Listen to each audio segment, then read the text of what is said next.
Assalamu alaikum wa rahmatullahi wa barakatuhu. My name is Razia Nisar. I'm your Islamic instructor from tutoria.pk. उम्मीद करती हूँ आप सब सेहत और ईमान की सलामती के साथ हशाश बशाश हैं। मैं आज आपके सामने एक नए सबक के मशकी सवालात के साथ हाजिर हूँ। सबक है आपकी किताब का कुरान मजीद की पोर्शन में से सूरह अल-मुम्ताहिना का रुकू नंबर 2।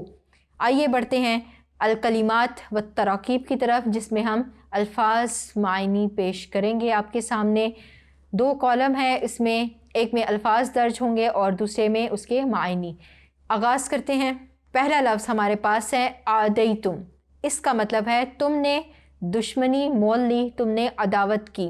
अदुव्वुन अरबी में दुश्मन को कहते हैं, तो आदैतुम से मुराद है तुमने दुश्मनी मोल ली या अदावत की। दूसरा लफ्ज़ है अन तबर्रु। इसका मतलब है तुम नेकी और भलाई करो, जैसे कि बिर्रुन अरबी में नेकी को कहते हैं। तीसरा लफ्ज़ है ज़ाहरू।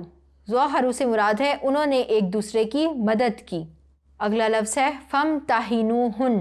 इससे मुराद है तुम उनकी आजमाइश करो। जब आप इस लफ्ज़ पर गौर करें तो आपको ये इम्तिहान से मिलता जुलता नज़र आता है। फम ताहिनुहुन, इम्तिहान, तो इससे मुराद क्या होता है? इम्तिहान लेना, आजमाइश करना, किसी को जज करना।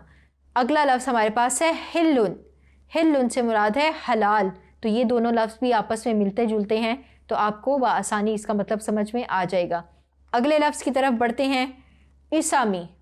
इसामी इसमत से है। वाहिद इसका इसमत है और जमा इसम होती है। इससे मुराद होता है इज़्ज़त व नामूस। अगला लफ्ज़ है कवाफिरा। कवाफिरा जैसे कि लफ्ज़ से ही ज़ाहिर है, इससे मुराद है काफिर। लेकिन काफिर कौन?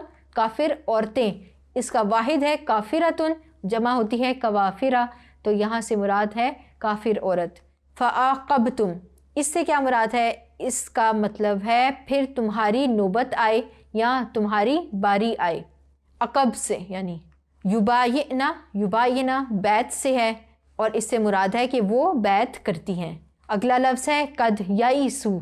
कद याइसु से मुराद है बेशक वो मायूस हो गए।